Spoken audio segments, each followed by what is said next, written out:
Nos Estados Unidos, durante a escravidão, médicos exploravam pessoas escravizadas como cobaias em experimentos médicos cruéis.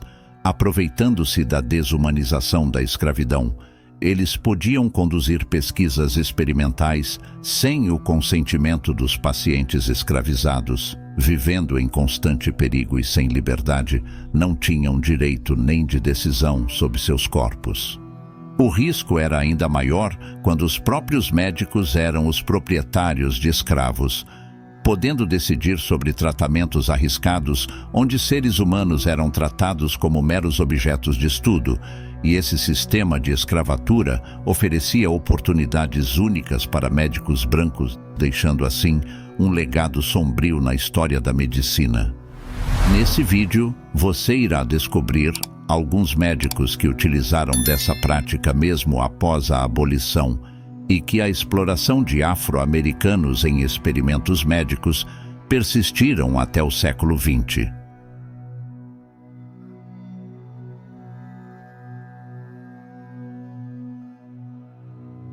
James Marion Sims fez contribuições valiosas para o campo da ginecologia, porém elas foram alcançadas através da dor de mulheres negras. Em meados de 1800, no Alabama, Sims conduziu uma série de cirurgias experimentais em mulheres escravizadas, incluindo aquelas grávidas. Sims utilizou essas mulheres como cobaias para aprimorar suas técnicas cirúrgicas visando corrigir fístulas vesicovaginais, uma condição que pode ocorrer durante o parto e resultar no vazamento de urina da bexiga para a vagina.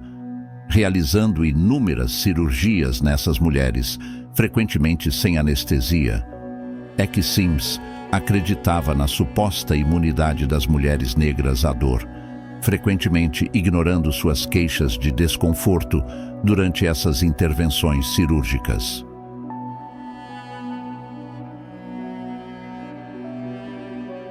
Anarcha, Betsy e Lucy eram 3 mulheres escravizadas que viveram e trabalharam em diferentes plantações próximas a Montgomery, Alabama, na década de 1840.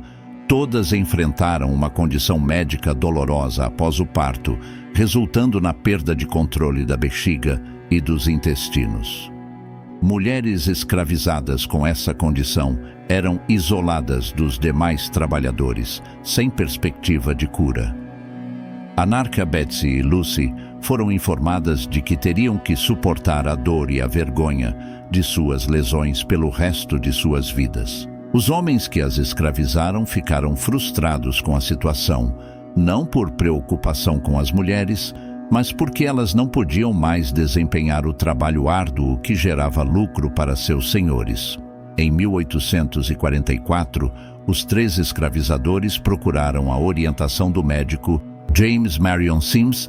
Sims, interessado em avanços e experimentação médica, propôs uma nova técnica para corrigir as fístulas vesicovaginais.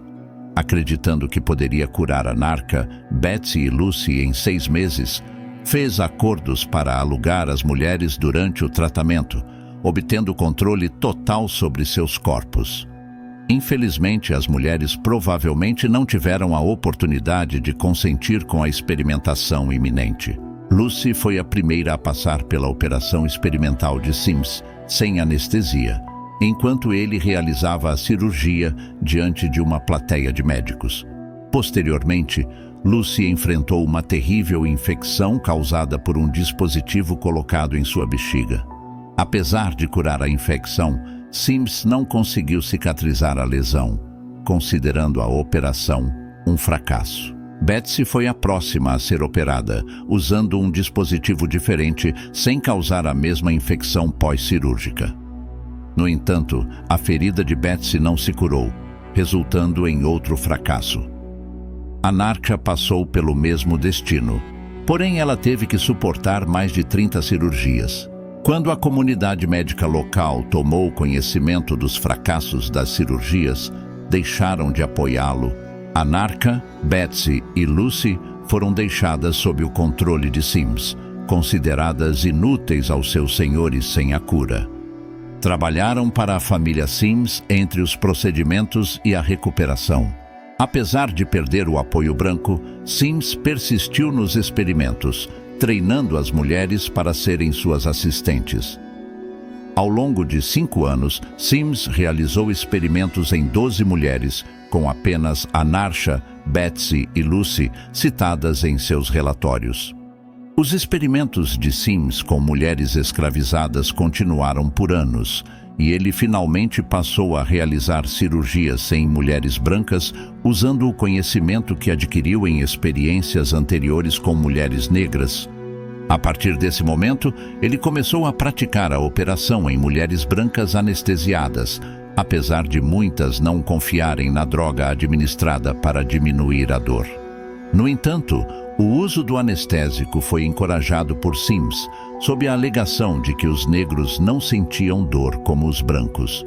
De acordo com um estudo realizado na Universidade de Virgínia e publicado em 4 de abril de 2016 na National Academy of Sciences, essa noção de que os negros não sentem tanta dor prevalece até hoje como parte do racismo estrutural.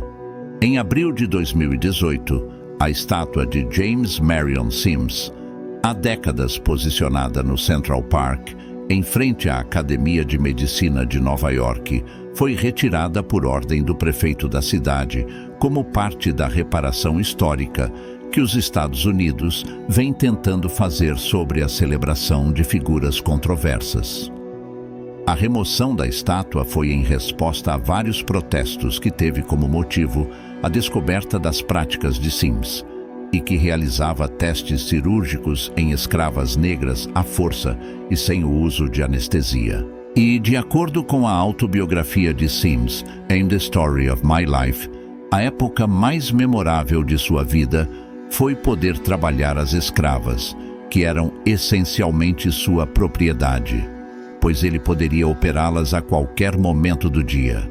E em Montgomery, Alabama, foi feita a construção do monumento às Mães da Ginecologia, onde homenageia o sacrifício de Anarcha, Betsy e Lucy, sujeitas aos experimentos de James Marion Sims.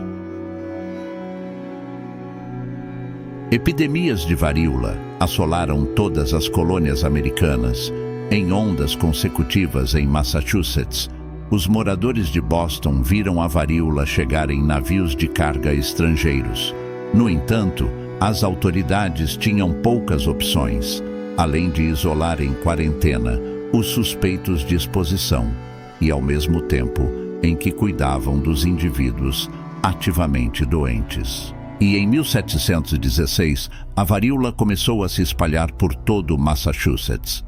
Nessa época, Massachusetts era um dos centros do comércio de escravos que começou em 1638. Quando uma epidemia de varíola assolou Boston em 1721, o médico Zabdiel Boylston teve a ideia de expor pessoas saudáveis a pequenas quantidades de pus de pacientes com varíola. A proposta era que essas pessoas desenvolvessem uma forma mais branda da doença, conferindo-lhes imunidade vitalícia. Boylston denominou esse método de variolação ou inoculação, inspirado pelo ministro puritano Cotton Mather, que, por sua vez, utilizou sua influência e renome para advogar por essa nova e impopular medida preventiva. E Mather, por sua vez, teve a ideia de um homem escravizado chamado Onésimo. Onésimo se juntou à família de Mather em 1706, quando a congregação puritana da Igreja do Norte de Boston decidiu que um ser humano vivo seria o presente perfeito para seu ministro veterano em julgamentos de bruxas. Cotton Mather ficou famoso por seu envolvimento direto nos julgamentos das bruxas de Salem de 1692 a 1693. Informações sobre Onésimo vêm do diário de Cotton Mather. Mather descreve Onésimo como um sujeito muito inteligente, pelo fato dele ter aprendido a ler e escrever numa segunda língua. Mather perguntou se Onésimo já havia sido acometido de varíola. Onésimo compartilhou com Mather que na infância ele havia sido infectado e havia sido submetido a uma operação, que o preservaria para sempre dela. Em 1716, Onésimo descreveu a Mater um processo de inoculação que ele e outros de sua sociedade haviam sofrido na África. Ele explicou que para ajudar a prevenir que uma pessoa contraia varíola, você deveria esfregar o pus de uma pessoa infectada em uma ferida aberta no braço. Não se tratava de uma vacinação, mas ativava uma resposta imunológica e protegia contra a doença na maioria das vezes. Mathers começou a pesquisar, descobrindo que a prática era tão eficaz em conferir imunidade que os escravos africanos vendidos em Massachusetts na época eram considerados mais valiosos se tivessem a cicatriz da variolação. No entanto, os colegas brancos de Mather de Boston não estavam tão entusiasmados quanto ele. Ridicularizaram este método porque suspeitavam da medicina africana e dos motivos de Onésimo. Em 1721, quando Mather conheceu o único médico em Boston disposto a apoiar a técnica, o Dr. Zabdiel Boyston, é que o procedimento se tornaria amplamente praticado. Naquele ano, a epidemia começou a devastar a cidade de Boston, adoecendo metade dos moradores da cidade. Devido às terríveis circunstâncias, o Dr. Boyston resolveu o problema com as próprias mãos, inoculando a doença em seu filho e em todas as pessoas escravizadas sob seu controle. 242 foram inoculados e com o resultado de 6 dos seus escravos vindo a morrer.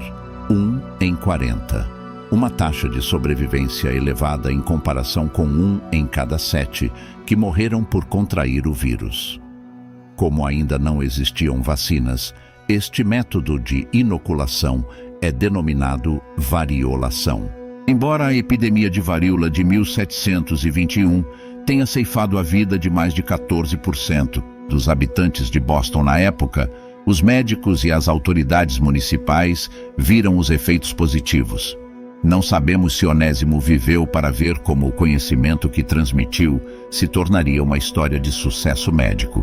Os registros, no entanto, indicam que ele eventualmente conseguiu adquirir sua liberdade parcial, adquirida pela contribuição de combate à varíola. Dr. Samuel Cartwright, médico e cientista americano do século XIX, é reconhecido por suas teorias controversas sobre saúde e medicina, especialmente ligadas à escravidão. Ele ficou famoso por inventar o termo drapetomania, uma pseudociência que alegava que a tendência de escravos fugirem era uma doença mental, refletindo sua crença na inferioridade dos negros e servindo para justificar a escravidão como algo natural. Cartwright acreditava que a drapetomania era causada por uma perturbação mental e poderia ser curada por meio de vários tratamentos médicos, incluindo amputações, chicotadas e outras formas de castigo físico. Além disso, ele defendia a ideia de que a condição era hereditária e que os escravos que tentavam fugir deveriam ser impedidos de terem filhos. Cartwright realizou uma série de experimentos em pessoas escravizadas, medindo o tamanho e a forma de seus crânios, estudando seu comportamento e aplicando vários tratamentos médicos naqueles que ele considerava estar sofrendo de drapetomania.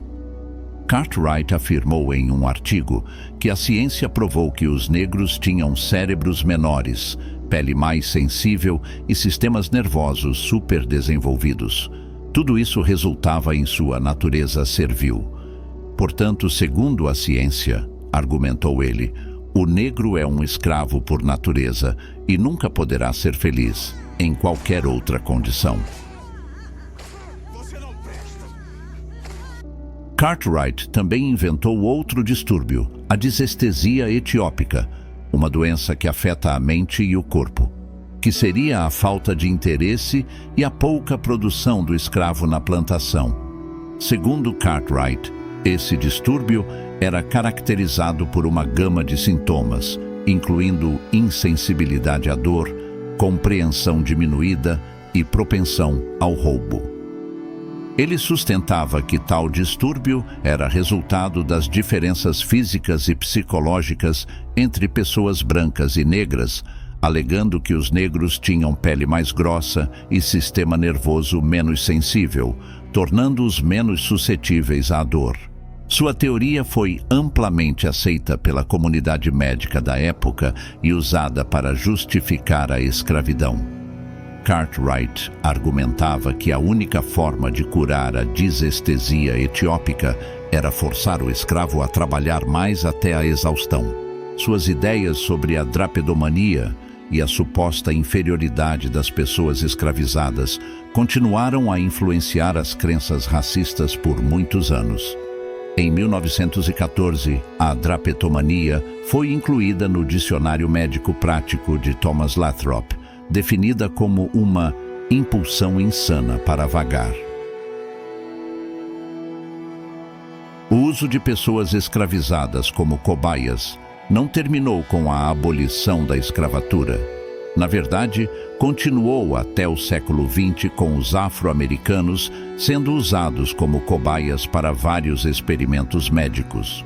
O estudo da sífilis não tratada de Tuskegee foi conduzido pelo Serviço Público de Saúde em Tuskegee, Alabama, de 1932 a 1972. 600 homens negros foram usados como cobaias, com 399 observados sem tratamento para estudar a progressão natural da sífilis e 201 saudáveis como grupo de controle.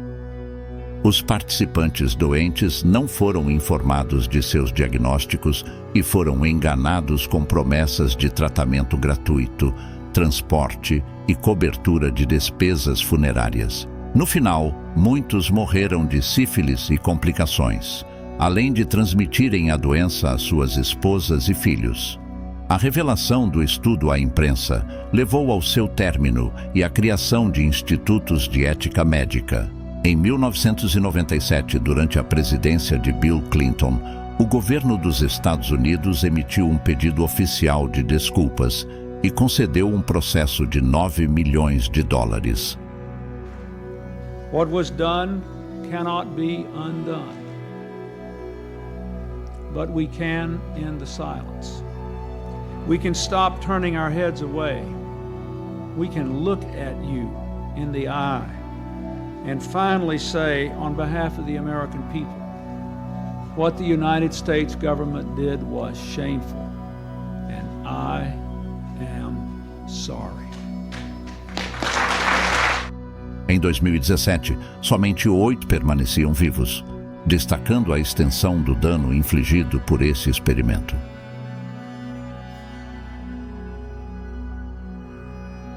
Henrietta Lacks nasceu em 1920.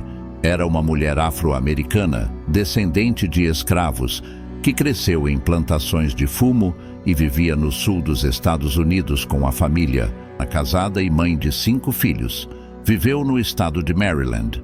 Em 29 de janeiro de 1951, Henrietta Lacks foi ao Hospital Johns Hopkins, depois de sentir dor anormal e sangramento no abdômen.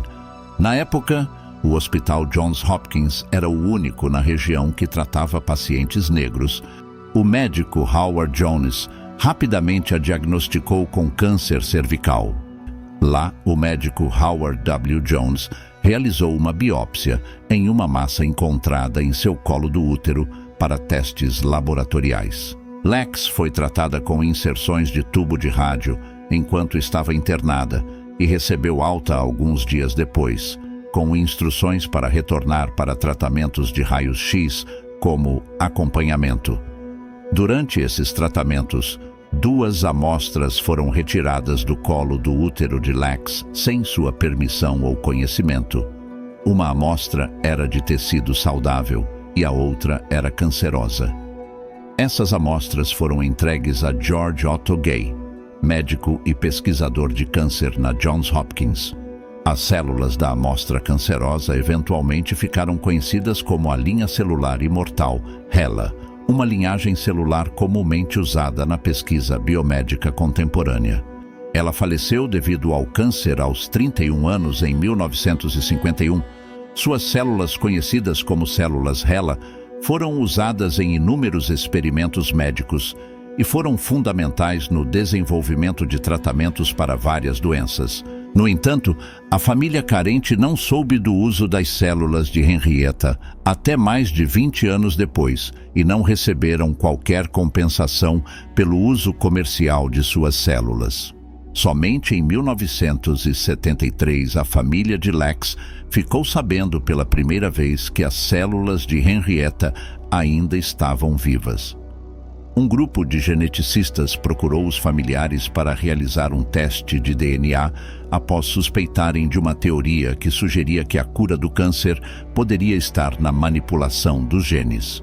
Quando os filhos perceberam o que eles estavam fazendo com as células de Henrietta, decidiram consultar advogados para ver se eles tinham direito a receber dinheiro da indústria de biotecnologia.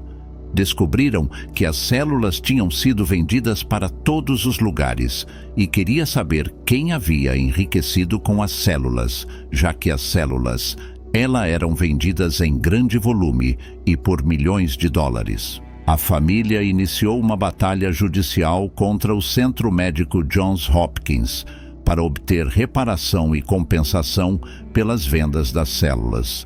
O centro negou ter obtido lucro com a comercialização e distribuição da linha celular HeLa.